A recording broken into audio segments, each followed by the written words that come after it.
কাঁঠাল বাবা দেবো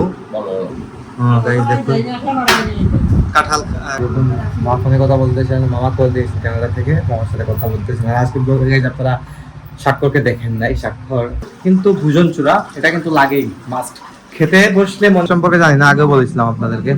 এই দেখুন, এটা এই এই এই এরকম এরকম টাইপের দেখুন, শরীর খারাপ হয়ে যায় এরকম লাগে, মানে শরীর চলেই না লাগে গরম। তাই একটু রিল্যাক্স করতেছি না। এদিকে দেখুন কি চলতেছে, অ্যারেঞ্জমেন্ট করতেছে রিপন ভাই। কি দাবা কিতা তো বেশ বেশি সবসময় পড়াও যায় না। এদিকে দেখুন বাবা নেমেছেন উপর থেকে, বাবা রেডি হয়ে নেমে গেছেন একবারে। Hello everyone, good morning, welcome to my new blog. কেমন আছেন সবাই? আই হোপ সবাই ভালো আছেন, আমি ভালো আছি। তখন থেকে উঠলাম এই মাত্র, উঠেই আমি আমার ব্ল্যাক কফি নিলাম। আর গাইজ আজকে দ্বাদশীর পান্না ছিল। মা ভোরবেলা ভোরে 5টার সময় ঘুম থেকে উঠে গোপালকে ভোগ দিয়েছিলেন, মানে বাল্যভোগ দিয়েছিলেন। এদিকে বাল্যভোগের প্রসাদ মা আমাকে দিয়ে গেছেন। মা কিন্তু এখন রেস্ট নিতে গেছেন। তো বাল্যভোগের প্রসাদ আর ব্ল্যাক কফি, এটাই হচ্ছে আজকের আমাদের সকালের ব্রেকফাস্ট। তো এই চলতেছে, মা ঘুমিয়ে আছেন, ভাই ঘুমাইতেছে। আর গাইস প্রচণ্ড গরম পড়েছে, কিন্তু গরমের জীবনযাত্রা একদম অতিষ্ঠ হয়ে গেছে। মানে গরমে এক পর্যায়ে হয় কি শরীর খারাপ হয়ে যায় এরকম লাগে, মানে শরীর চলেই না লাগে গরমের কারণে, এরকম অবস্থা। তো রাস্তাঘাটে তো বের হতে হবে, ঘুরে থাকলে তো হয়তো ঠিক আছে, ফ্যান আছে, ঘুরে রিল্যাক্স করা যায় যতই। ঘরে যদি এসি নাও থাকে তাহলে কোনো প্রবলেম নাই, ফ্যান থাকলেও কিন্তু এনাফ হয়ে যায়, রিল্যাক্স করা যায়। কিন্তু বাইরে তো গাইস এটা হয় না। যতই আপনি বাইরে তো যেতেই হবে, ছেলে মানুষ বাইরে যেতেই হবে, ঘোরাঘুরি করতে হবে কাজটাকে। তো দ্যাটস ওয়াই কিন্তু খুবই সুস্থ হয়ে যায়, কিছু করার নেই। যাই হোক, তো এটা তো সবার ক্ষেত্রেই। ঘুম থেকে উঠলাম কিছুক্ষণ আগে, মা একটু শুয়ে পড়েছেন, মা বলে বলেছেন, তো তাই একটু রিল্যাক্স করতেছেন। না এদিকে দেখুন কি চলতেছে, অ্যারেঞ্জমেন্ট করতেছে রিপন ভাই। কি দাবা কিতা অ্যারেঞ্জ চলে গুলশা মাছ নেই? আচ্ছা, গুলশা মাছ আর গুলা কি হতা? আমরা সিলেটি ভাষায় বলে গুলা মাছ, এটা শুদ্ধ ভাষায় বলে থাকি গুলশা মাছ। দেখুন ভিজিয়ে রেখেছে, এটা দিয়ে হয়তো কিছু একটা হবে। আর এটা হচ্ছে মুসুর ডাল, মুসুর ডালও ভিজিয়ে রেখেছে, রাখা হয়েছে, ডাল হবে। এটা কি সবজি বা পালং শাক নেই? শিওর নেই এটা গাইজ, আমি জানি না, কিন্তু এটা হয়তো পালং শাক হইলে হইতে পারে। অনেক প্রকারের শাক আছে, এগুলো আমি আসলে মানে ভালো রকম চিনি না গাইজ। আপনারা হাসতে পারেন আমাকে নিয়ে, কিন্তু আমি আসলে চিনি না এগুলা। যাই হোক, তো রোদও কিন্তু ভালোই উঠেছে বাইরে। আমাদের বারান্দা থেকে দেখা যায় রোদের অবস্থা। এই দেখুন বুঝাই যায়, কিন্তু প্রচন্ড গরম কিন্তু বাইরে, প্রচন্ড তাপমাত্রা। গরমে আমার হাতটা একদম কালো হয়ে যায়। যেটা হবে কত ফুল শাক পাওয়া যাবে, ফুল শাক তো বেশ বেশি সবসময় পাওয়া যায় না। এদিকে দেখুন বাবা নেমেছেন উপর থেকে, বাবা রেডি হয়ে নেমে গেছেন একবারে। আমি এখন অত রেডি হয়ে নাই, এখনো স্নান টান শেষ হয় না। ঘুম থেকে বাবা রেডি হয়ে পড়েছিল আমার আগে আছে। যাই হোক, ব্রেক কফি খাবো, তারপর ব্রেকফাস্টটা করবো, দেন গিয়ে রেডি হবো আর কি। তো গাইস এখন স্নান টান করে আসলাম, আর এদিকে মাও ঘুম থেকে উঠে পড়েছেন, মা একটু রেস্ট করেছিলেন সকালে। যাই হোক, আর এদিকে সেই কিচেনে রান্না বাড়া শুরু করে দিয়েছেন। এটা আজকে তুমি নিরামিষ না এটা? হ্যাঁ গাইস, মায়ের নিরামিষ আর আমাদের আমিষ আজকে। তো রান্না হচ্ছে এদিকে, দেখুন এটা হচ্ছে পেঁয়াজ ভাজি হচ্ছে। ডাইল সম্বাস দেয় গাইস, ডাল সম্বাস দিবেন বা বাগার দিবেন, যাই বলুন না কেন।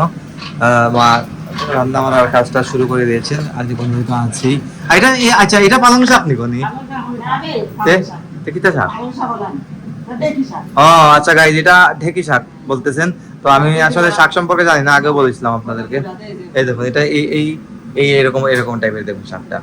তবে শাকটা খেতে কিন্তু খারাপ লাগে না, ডাল টাল দিয়ে খেতে কিন্তু মোটামুটি ভালো লাগে, আমার ভালো লাগে। হ্যাঁ বলেন গাইস, মায়ের এটা ভালো লাগে না, মা বলতেছেন। তো সবার তো সব কিছু লাগে না। রসুন দিয়ে এই শাকের মধ্যে নাকি রসুন দিতে হয় বেশি, না হলে নাকি শাকের মধ্যে একটা বাজে স্মেল আসে। তো রসুন দিয়ে যে কোনো কিছুই খেতে আসলে ভালো লাগে। যাই হোক, তো বাবা অনেক আগে দোকানে চলে গেছেন, আমি বাবাকে দোকানে নামিয়ে দিয়ে এসেছিলাম, এসে স্নান টান জানলাম আর কি। কারণ গরমের মধ্যে কোনো কাজই করতে ভালো লাগে না, তো জানি। তো দেখা যাক, রান্না বান্না করার পর দেখাবো আপনাদেরকে কি মা রান্না করলেন না করলেন আজকে। তো গাইস এখন লাঞ্চের সময় হয়ে গেছে, দেখুন মা এখন নিচে যাইতেছেন সবার জন্য খাবার নেবেন। বাবাও চলে এসেছেন দোকান থেকে, দেখুন সেই গাইস কাঁঠাল খাওয়া শুরু করে দিয়েছেন বাবা। কাঁঠাল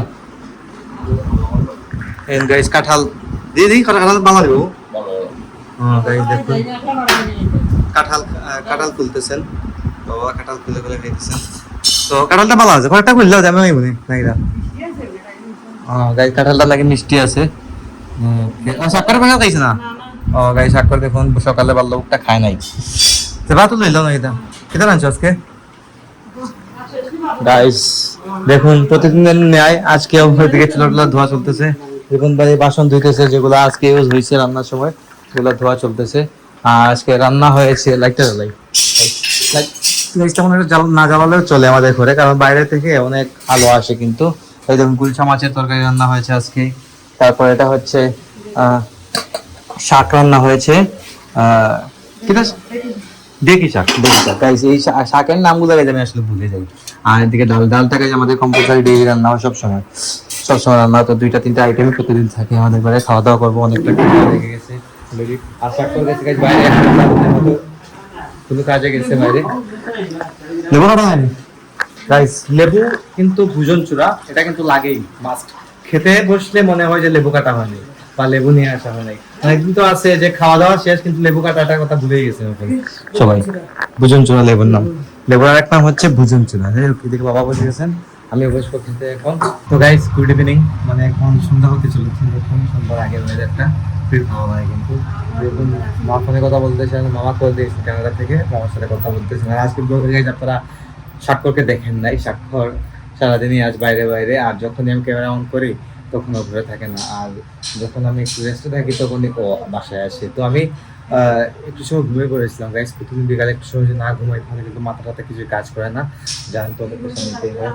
যাই হোক, তো আজকের ব্লগটা বাড়াচ্ছি না, এখানে এন্ড করে দিচ্ছি। আপনারা আমাকে ফলো করতে চাইলে আমার ফেসবুক ইনস্টাগ্রামে ফলো করতে পারেন। আমার ফেসবুক ইনস্টাগ্রাম লিঙ্ক নিচে ডেসক্রিপশনে পেয়ে যাবেন। এন্ড আই হোপ আজকের ভিডিওটি আপনাদের ভালো লেগেছে। ভিডিওটি ভালো লাগলে অবশ্যই লাইক করবেন, কমেন্ট করবেন, শেয়ার করবেন এবং চ্যানেল নতুন হয়ে থাকলে সাবস্ক্রাইব করে আমাকে সাপোর্ট করবেন। তো দেখা হচ্ছে নেক্সট ভিডিওতে। ততক্ষণ ভালো থাকুন, সুস্থ থাকুন। Thank you so much for watching.